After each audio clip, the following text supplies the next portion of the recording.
শীত যাওয়ার আগে অবশ্যই এইভাবে একবার মাছটা রান্না করে দেখতে হবে। খেতে কিন্তু দুর্দান্ত লাগে।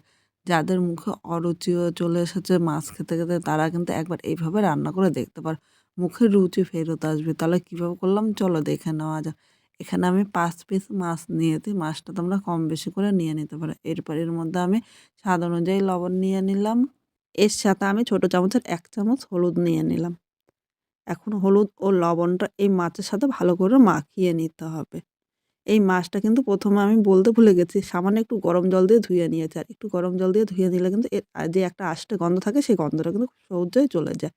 এবার হলুদ ও লবণটা মাখা হয়ে গিয়েছে, এভাবে আমি ৫ মিনিট রেখে দেবো। তাহলে এর মধ্যে কিন্তু লবণটা ঢুকে যাবে। এবার এখানে দেখো মাঝারি সাইজের একটা আলু নিয়েছি। আলুটা তোমরা কম বেশি করে নিতে পারো। এখানে আমি একটাই আলু নিয়েছি। একটা আলু মাঝখান থেকে কেটে এবার এই আলুটা দেখো, একটা আলু আমি ৩ পিস মানে টোটাল ৬ পিস করে নিয়েছি। এর থেকে বেশি কিন্তু ছোট করলে আলুটা কিন্তু একদম গলে যাবে। এবার এই আলুটা আমি পরিষ্কার জল দিয়ে ধুয়ে নিয়ে আসবো। আলুটা ধুয়ে এক সাইডে রেখে দিলাম। আবার এর সাথে আমি একটা মাঝারি সাইজের পাকা টমেটো নিয়েছি। টমেটোটা একদম ঝিরিঝিরি করে মানে যতটা পারবে তোমরা এইভাবে ছোট, ছোট করে কেটে নেবে। ইচ্ছে করলে তোমরা টমেটোটা কিন্তু পেস্ট করেও নিতে পারো। এবার এদিকে একটা কড়াই বসিয়ে দিয়েছি। কড়াইয়ের মধ্যে ২ টো শুকনো লঙ্কা নিয়ে নিলাম ও একটা কাঁচা লঙ্কা মাঝখান থেকে এইভাবে ভেঙে নিয়েছি। ১ম এ এই লঙ্কা দুটো হালকা ভেজে নেব। এরপর এখানে দেখো ১/২ চামচ আমি ধনিয়া দিয়ে দিলাম। এর সাথে আমি ১/২ চামচের কম একটু কালো জিরে নিয়েছি। এবার এগুলো আমি ১ থেকে ২ সেকেন্ড একটু ভেজে নেব। এখানে মসলাটা হালকা লাল করে ভাজা হয়েছে। আর এর থেকে বেশি ভাজবো না, তাহলে পুরা লেগে যাবে। এবার এর মধ্যে মাঝারি সাইজের একটা পেঁয়াজ কুচি নিয়ে নিলাম। এর সাথে ৭ থেকে ৮ টা রসুন কোয়া নিয়েছি। আমাদের যখন প্রচণ্ড ঠান্ডা লাগে এইভাবে তোমরা রসুন ও কালো জিরা বেটে খেতে পারো শুধু গরম ভাতে। তাহলেও কিন্তু ঠান্ডাটা খুব তাড়াতাড়ি কমে যাবে। ও আমি ১ ইঞ্চির মতো আদা কুচি করে নিয়েছি। এবার এর মধ্যে আমি একটু ধনেপাতা নিলাম। ধনেপাতাটা কিন্তু একটু বেশি নিয়েছি। কারণ ঠান্ডা হলে আমাদের মুখে রুচি থাকে না। এই মসলাগুলো একসাথে তোমরা বেটে যেকোনো রান্না করো বা এমনিও শুধু খেতে পারো। মুখে কিন্তু রুচি চলে আসবে। এখানে আমি ৩ টে লঙ্কা দিয়েছি। এরপরে কিন্তু আরো ঝাল দেবো এই জায়গায়। এর জন্য আমি লঙ্কাটা কম নিয়েছি। এখানে দেখো সবকিছু হালকা ভেজে নিয়েছি। আর এর থেকে বেশি ভাজতে হবে না। এবার আমি তুলে নিলাম। এই মসলাটা এখন কিন্তু ঠান্ডা করে নিতে হবে। কারণ গরম, গরম বাটা যাবে না। এবার কড়াইয়ের মধ্যে আমি সর্ষের তেল নিয়ে নিলাম। এই রান্নাটা কিন্তু সর্ষের তেল দিয়ে বেশি ভালো লাগবে। তেলটা একটু নেড়ে-চেড়ে নিয়েছি। যেহেতু কড়াইটা গরম, তেলটা কিন্তু খুব তাড়াতাড়ি গরম হয়ে গিয়েছে। এবার এখানে যে মাছগুলো আমি মেখে রেখেছিলাম, একে, একে মাছগুলো নিয়ে নিলাম। সব মাছ কিন্তু একসাথে ভাজা যাবে না। একসাথে ভাজতে গেলে মাছটা ভেঙে যাবে। আর মাছ ভেঙে গেলে কিন্তু একটুও ভালো লাগবে না। এখানে আমি ৩ পিস নিয়েছি আর ২ পিস পরে কিন্তু ভাজবো। এবার মিডিয়াম আগুনে মাছটা হালকা লাল করে ভেজে নিতে হবে। খুব জোরে কিন্তু আগুন দেওয়া যাবে না। খুব জোরে আগুন দিলে মাছটা উপর দিয়ে লাল হয়ে যাবে আর ভেতর দিয়ে কাঁচা থাকবে। একটুও খেতে ভালো লাগবে না।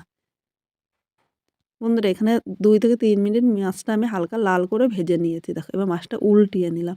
একইভাবে এই মাছগুলো আমি ভেজে নেব। তোমরা যখনই মাছ ভাজবে তখনই কিন্তু কড়াইটা ভালো করে গরম করে মাছ ভাজলে দেখবে কড়াইতে একটুও লাগবে না।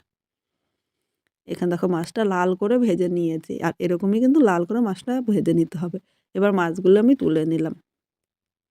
একইভাবে এই মাছগুলো আমি ভেজে নেব। আর এই মাছটা ভাজতে, ভাজতে চলো মশলাটা রেডি করে নিই। এখানে আমি যে মশলাটা আমি ১ম ভেজে রেখেছিলাম এটা আমি পাটায় বেটে নেব। আর পাটায় বাটার মশলার স্বাদই কিন্তু আলাদা। মিক্সচারে মানে এতটা কিন্তু মিহি হবে না পাটায় যতটা মিহি হয়। পাটা বাটার মশলার যেকোনো রান্না করবে এটা কিন্তু খেতে দুর্দান্ত লাগবে। এখানে দেখো মশলাটা একদম মিহি করে বেটে নিয়েছি। এবার আমি তুলে নিলাম। আর মশলা ভাজতে, ভাজতে এদিকে দেখো মাছগুলোও কিন্তু ভাজা হয়ে গিয়েছে। এবার আমি মাছটা এক সাইডে রেখে দিলাম। এখন কড়াইতে সামান্য একটু সর্ষের তেল নিয়ে নিয়েছি। এবার এই তেলের মধ্যে আমি আলুগুলো নিয়ে নিলাম। আলুর মধ্যে আমি সামান্য একটু লবণ দিয়ে দিলাম। লবণটা নেড়ে-চেড়ে আলুটা হালকা লাল করে ভেজে নেব। খুব জোরে আগুন দেবো না, মিডিয়াম আগুনে কিন্তু আলুটা লাল করে ভেজে নেব। বন্ধুরা এখানে দেখো আলুটা লাল করে ভেজে নিয়েছি। এবার আমি আলুগুলো তুলে নিলাম। তোমরা ইচ্ছে করলে আলুটা কিন্তু এক সাইডেও নিতে পারো। কিন্তু তেলটা প্রচণ্ড গরম হয়ে গিয়েছে তাই আলুটা আমি তুলে নিয়েছি। এবার এই তেলের মধ্যে একটা শুকনো লঙ্কা সম্বাদ দিলাম ও একটা তেজপাতা হাফ করে নিয়েছিলাম। এর মধ্যে দিয়ে দিলাম। ১/২ চামচ জিরে সম্বাদ দিয়েছি। ১ সেকেন্ড ভেজে নেব। ১ সেকেন্ড আমি ভেজে নিয়েছি। এবার এখানে যে মশলাটা করে রেখেছিলাম মশলাটা নিয়ে নিলাম। বাটির গায়ে অল্প মশলা লেগে আছে তাই বাটিটা ধুয়ে সামান্য একটু জল নিয়েছি। এর সাথে আমি একটা মাঝারি সাইজের টমেটো কুচি নিয়ে নিলাম। এবার এর মধ্যে আমি ১/২ চামচ লবণ নিয়ে নিলাম। এবার মশলার সাথে সবকিছু নেড়ে-চেড়ে মিশিয়ে নেব। ২ থেকে ৩ মিনিট মশলাটা কষিয়ে নেব। আর এর মধ্যে টমেটোটাও কিন্তু মশলার সাথে মিশে যাবে। বন্ধুরা মিডিয়াম আগুনে এখানে মশলাটা কষানো হয়েছে আর দেখো মশলা থেকে তেলও ছেড়ে দিয়েছে।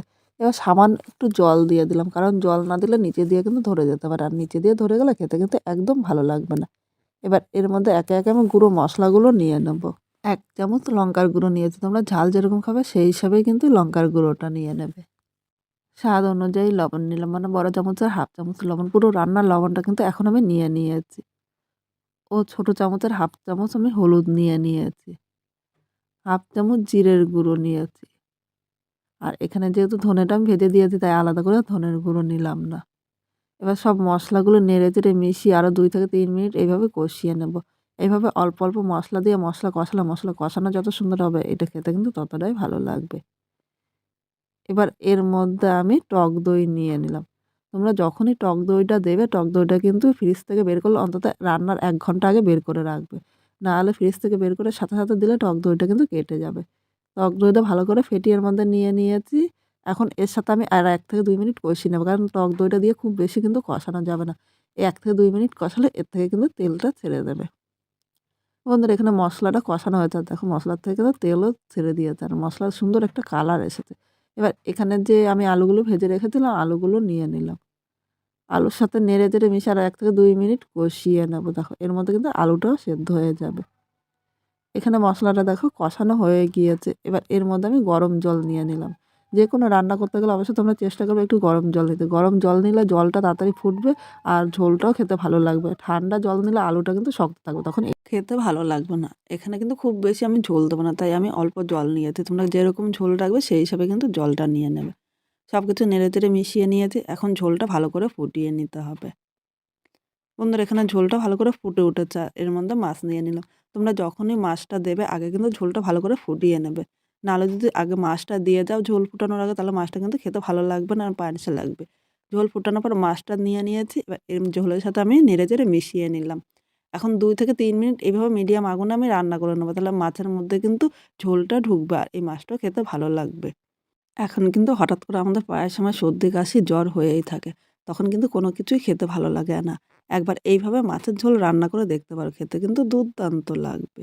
এখানে মাছের ঝোলটা হয়ে গিয়েছে, এবার আমি নামিয়ে নিলাম। আজকে খুব সাধারণভাবে মাছের ঝোল রান্না করেছি। তোমাদের কিরকম লাগলো কমেন্ট করে জানাতে কিন্তু ভুলো না। নতুন কোনো বন্ধু আমার এই ভিডিওটি দেখতে আসলে ভালো লাগলে একটা লাইক, শেয়ার ও কমেন্ট করো ও সাবস্ক্রাইব করে পাশে থেকো, যাতে নতুন, নতুন ভিডিও আপলোড করলে সবার আগে নোটিফিকেশন আপনার কাছে পৌঁছিয়ে যায়। এখানে মাছের ঝোলটা আমি নামিয়ে নিয়েছি। এবার এর মধ্যে আমি একটু গোলমরিচের গুঁড়ো ছড়িয়ে দিয়েছি। সেই ভিডিওটা স্কিপ হয়ে গিয়েছে। গোলমরিচের গুঁড়োটা এর সাথে নেড়েচেড়ে মিশিয়ে নিয়েছিলাম। এবার এর উপর দিয়ে আমি আবারও ধনেপাতা কুচি ছড়িয়ে দিলাম। ১ম এ কিন্তু ধনেপাতা দিয়েছিলাম। যেহেতু শীতের দিন ধনেপাতা খুব সহজেই পাওয়া যায়। আর ধনেপাতার গন্ধটা আমার খুব ভালো লাগে। তোমাদের যদি ভালো না লাগে তাহলে স্কিপ করতে পারো।